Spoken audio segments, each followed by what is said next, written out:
I've slept perfectly for the past 840 nights, and I feel fucking amazing. But it wasn't always like this. I constantly struggled with an active mind, not feeling comfortable in my own bed, and I just could not fall asleep for the life of me, okay? And when I did finally fall asleep, I would be waking up constantly to go pee in the middle of the night. I would be fucking waking up and thinking of some random thing, and then I couldn't fall back asleep. It was terrible. Bad sleep was heavily affecting my day-to-day life. It wasn't until I actually fucking sat down, went online, and tried and fucking researched literally every single tip I saw and implemented it to see what actually works. And from that research, I found 3 main principles. So if you finally want to unfuck your sleep and literally wake up without feeling tired, then watch this video because I'm going to go over the 3 principles for perfect sleep.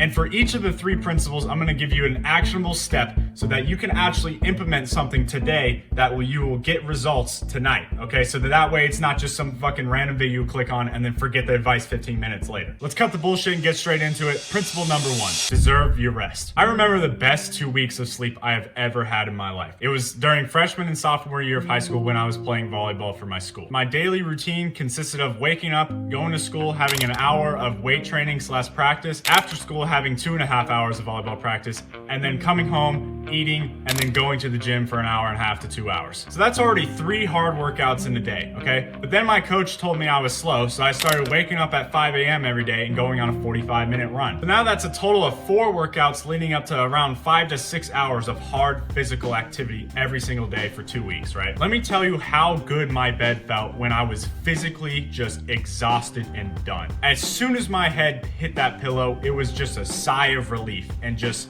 pure bliss and tiredness. If you are stagnant and you're sitting around all fucking day, you're laying down on the couch or whatever, and then you get up to go to your room and lay down for another 8 to 9 hours, obviously your body isn't gonna wanna fucking do that. In order to fall asleep, aka get rest, you need to have something that you need to rest from. And if you're resting all day, then why the fuck would you think that you need to rest at night too? So the actionable principle for deserving your rest is add an extra workout in, okay? I don't care if you're going to the gym every day, okay? I don't care if you have practice every day. Go on another 15 to 30 minute run or walk or whatever. Or add in some sort of, fucking swimming or do some sprints or some shit. I'm just telling you, add something else physically on top of your gym workouts that will get you more physically exhausted. I promise you, you will sleep better if you actually deserve the rest. Principle number 2, consistency is more important than quantity. There's a study that recently came out, and I'm not gonna go super in depth, but basically there's 2 groups of people. One group slept for 8 hours. The other group slept for 10 hours. Now you would think that the 10-hour group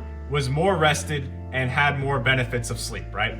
Well, actually, the 8-hour group did, because what I didn't tell you is that the 8-hour group consistently went to bed at 10 p.m. every night. The 10-hour group, despite having the higher quantity of hours of in bed and asleep time, they fluctuated the time in which they went to bed every single night. So one night it'd be at 9 p.m. and the next night it'd be at 11 or 10 or 12 or whatever. Now overall, the total was still 10 hours. So if they went to bed at 10 o'clock, then they woke up at 8 a.m. Okay, if they went to bed at 11, they would wake up at 9. So still 10 hours versus 8. But the thing that was different was the time in which they went to bed and the regularity and consistency in the time that they went to bed. Now, because of the study, we now know that it is more important that you get the same sleep regularity in terms of waking up and going to bed at the same time. That's more important than having actual long hours of sleep. Now, this makes sense because remember when I told you I started waking up at 5 a.m. for the runs every day, and I was going to the gym late at night, right? So I ended up falling asleep at 11 p.m. and waking up at 5 p.m. That's only 6 hours of sleep. Yet I had the best 2 weeks of sleep in my life because I was consistently exhausted and I was consistently going to bed and waking up at the same time. So chances are you probably find yourself going to bed at different times, fluctuating quite a bit, okay? And the study concluded that 2 hours of fluctuation is pretty fucking terrible and detrimental to your health. 15 minutes is really the minimum that we should strive for. So that means if you set your bedtime to 10 p.m., right, you should not close your eyes later than 10:15. Non-negotiable no matter what happens. And you should not close your eyes any earlier than 9:45.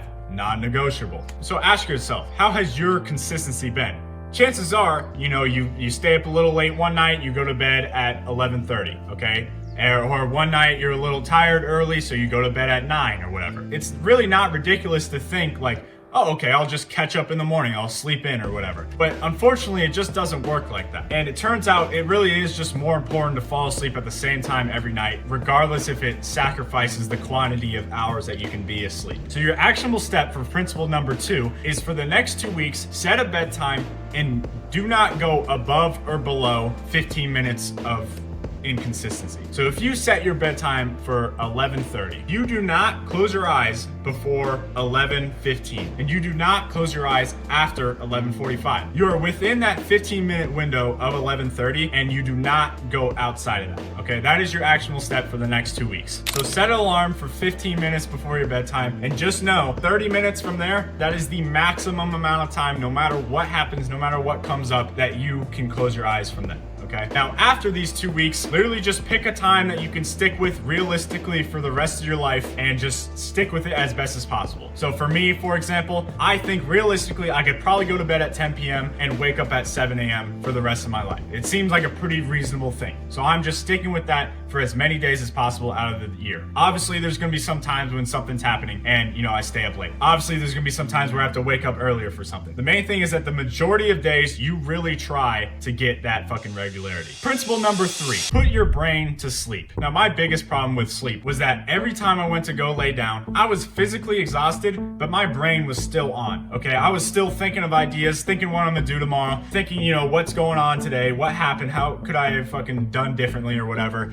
And chances are you have the same problem. Now, the way a lot of people go to address this is the wrong way. They do something called winding down. Winding down isn't necessarily the problem, all right? It's what people define winding down as. What's your definition of winding down? Is it after you're done with work or gym and you eat your food or whatever and you go sit down and play video games for 2 hours? Or you go sit down and watch a movie or whatever? You might think that you're relaxing because you're laying down, you're lounging, it feels nice or whatever, and you're not thinking about anything hard, right? But in reality, your brain is almost as active, if not more active, than throughout the entire day. And this does not help you fall asleep, okay? It significantly hurts it. You can just imagine how active your brain is when you're playing something like fucking Call of Duty or whatever. Like there's constantly you just killed someone and you get a UAV or whatever. Like obviously this is just constant dopamine hits. Your brain's gonna be energized as fuck, okay? You're not gonna be able to fall asleep that easily. Now, the best way to actually wind down is a to-do list. I know it sounds kind of boring, but let me explain. So chances are when you first lay down, you start thinking about all the things that you're gonna do tomorrow and what you're gonna eat and fucking who you're gonna see and what is the plan for tomorrow. So what we wanna do is write this out so that our brain, as soon as it thinks of tomorrow, it just thinks, oh, I already wrote it out, I don't have to think about it. Because as soon as we're trying to fall asleep, the majority of our thoughts tend to be, oh, what am I doing tomorrow? If we write out this to-do list of what we're doing tomorrow, then we no longer have to worry about what we're gonna do tomorrow. You know what I'm saying? Now, in combination with the other 2 principles, this specifically, like writing out a to-do list, gets me like that 5 to 7 minute time of falling asleep. Like literally I go to sleep and it's just like that and I wake up. It's literally time travel. It's pretty crazy. So the actionable step for principle number 3 of putting your brain to sleep is set another alarm. You're gonna set an alarm for an hour before you go to bed, and what you're gonna do is literally write out everything you're gonna do in the day. You're literally gonna write, wake up, go to school, go to gym, come home, eat. Even though you're gonna do those things if you didn't have a to-do list, it's not for the fact that you're writing it out so that you can say, okay, I have to do this tomorrow, right? It's for your brain's sake, that subconscious level of it not having to think about what you're gonna do tomorrow. Because when it's written out, you don't have to think about it anymore. I wanna give you an analogy here to help you understand. Imagine your to-do list for tomorrow is like a gigabyte of information in your brain, right? It's like a pretty big fucking file in your brain, right? If you just write out a to-do list and put all that information on paper,